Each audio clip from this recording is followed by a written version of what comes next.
আমাদের একটা বিশাল জাতীয় সমস্যা আছে পার্বত্য চট্টগ্রাম নিয়ে। বাংলাদেশ রক্তাক্ত যুদ্ধ করছে এই জনপদে, যুদ্ধ থামছে কিন্তু ছাই চাপা তুষের মতো এক আগুন ধিকে ধিকে জ্বলতেছে। পাহাড় আর সমতলের জনগোষ্ঠীর মধ্যে সন্দেহ আর অবিশ্বাসের বাতাস লঘু হইয়া যায় নাই। আমি মাঝে মাঝে ভাবি, যারা রাষ্ট্র চালায় তারা কি আদৌ সমস্যাগুলো নিয়ে ভাবেন? কিভাবে এটা সমাধান করা যায় এটা নিয়ে ভাবেন? ভাবলে, আন্তরিকভাবে চেষ্টা করলে তো এই সমস্যা একেবারে দূর না হোক অনেকটা তো সহনীয় করে ফেলা যায়। রাষ্ট্র সবসময় অপদার্থরা চালায়, তাই কখনো আমরা ভাবতেই পারি না সমস্যাকে দূর করতে হলে কি কি কাজ করতে হবে, কিভাবে সৃজনশীলভাবে সমস্যার সমাধান করতে হবে। আজ আমি পার্বত্য চট্টগ্রাম ইস্যু নিয়ে আলাপ করব। আমার আলাপে সব সমস্যার সমাধান থাকবে না, তবে অন্তত একটা বড় সমস্যার সমাধানের বিষয়ে আলাপ করব। আশা করি বাংলাদেশের আপামর জনসাধারণ, সমতল এবং পাহাড়ের জনগণ আমার এই আলাপটাকে গ্রহণ করবেন। আসেন আল্লাহর নামে শুরু করি। এখন আলাপ হইতেছে আদিবাসী না উপজাতি এই বিষয় নিয়ে। আমি এই আলাপে এখনই ঢুকবো না, একটু টাচ করব আমার এপিসোডের একদম শেষ দিকে। আমার মতে সমস্যার মূলটা এই জায়গায় না, মূলটা মূলত দুইটা জায়গায়, একটা স্থানীয় আর একটা আন্তর্জাতিক। আন্তর্জাতিক বিষয়টা আমি প্রথমে আলোচনা করব, কারণ পার্বত্য চট্টগ্রাম নিয়ে আলাপ করার সময় সেই আন্তর্জাতিক প্রবলেমটা, সমস্যাটা, যেখানে ভারত একটা গুরুত্বপূর্ণ ফ্যাক্টর, সেটারে মাথায় রাখলে আমাদের বিষয়টা বুঝতে সুবিধা হবে এবং সমাধানের পথটা ভাবতেও সুবিধা হবে। আসেন এই দুইটা বিষয় কি কি।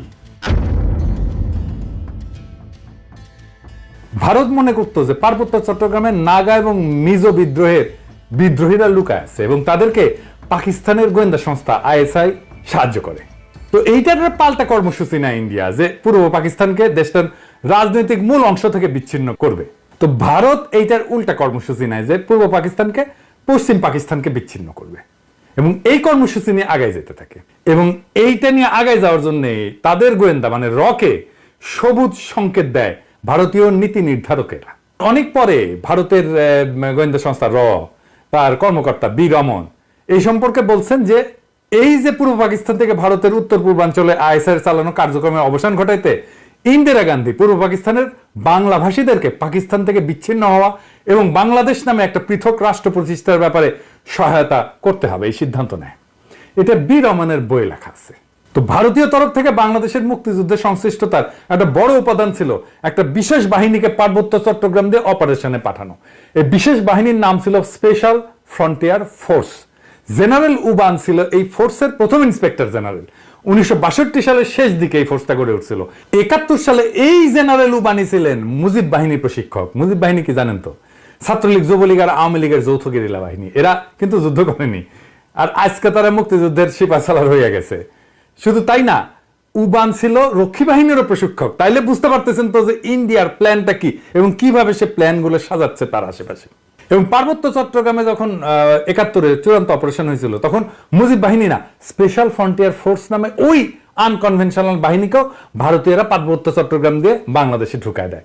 এবং এই স্পেশাল ফ্রন্টিয়ার ফোর্স অনেক দিন থাকে, এমনকি 1975 পর্যন্ত থাকে পার্বত্য চট্টগ্রামে। তো এই ফোর্সের দায়িত্ব কি ছিল? যে পার্বত্য চট্টগ্রামে যে ভারত নিয়ন্ত্রিত মিজোরাম এবং নাগাল্যান্ডের স্বাধীনতা সংগ্রামী আছে তাদেরকে খুঁজে বের করে এবং নিশ্চিহ্ন করা।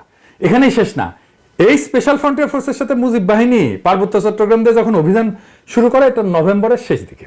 এরা ত্রিপুরা রাজ্য থেকে পার্বত্য চট্টগ্রামের পানছড়িতে প্রবেশ করে নভেম্বরের শেষে। একদল চাকমা তাদেরকে অভ্যর্থনা জানাইতে যায়, মনে করছে তাদের মুক্ত করতে আসছে। এই জন্য একটা খাসিও নিয়ে গেছিল বেচারারা। আহারে, মুজিব বাহিনী ও স্পেশাল ফ্রন্টিয়ার ফোর্স এই সদস্যদের খাসিটা নিছে, কিন্তু অভ্যর্থনাকারী সবাইকে হত্যা করছিল।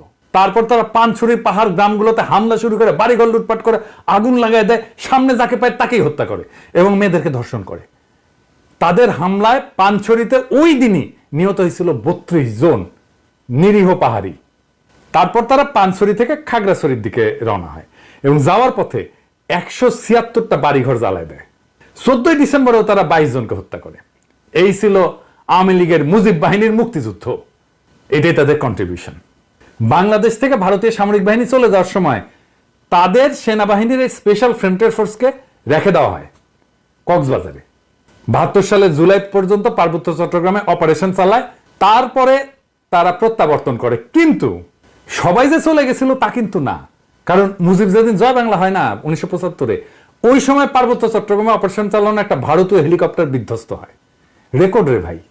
মুজিব মূলত পার্বত্য চট্টগ্রামকে ভারতের হাতে তুলে দিছিল। আমি আর সেই ইতিহাসে গেলাম না, কিন্তু এখন পার্বত্য চট্টগ্রাম নিয়ে ইন্ডিয়ার পরিকল্পনাটা কি? ইন্ডিয়ার একটা দুর্বল জায়গা আছে চিকেন নেক, তাই না? আপনারা জানেন, যেটা দখল নিতে পারলে সেভেন সিস্টার জয় বাংলা হয়ে যাবে, আলাদা হয়ে যাবে।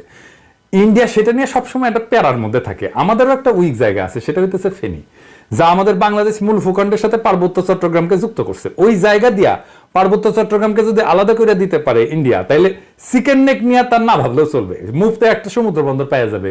তাই সে পার্বত্য চট্টগ্রামের সবসময় বিচ্ছিন্নতাবাদীদেরকে অকাতরে সাপোর্ট দেয়, শান্তি বাহিনীকে সাপোর্ট দিচ্ছে, কুকিজিনদের সাপোর্ট দেয়। তারা জানে পার্বত্য চট্টগ্রাম যদি বিচ্ছিন্ন হয়ে আলাদা রাষ্ট্র হয়ও, তাইলে এই ল্যান্ড লক একটা অতি অল্প জনগোষ্ঠীর ভূখণ্ডের ইন্ডিয়ার উপরে সর্বাংশে নির্ভর করা ছাড়া আর উপায় নাই। আর ওই অংশটা ইন্ডিয়া খায়া ফেলতে কোনো সমস্যা হবে না তখন।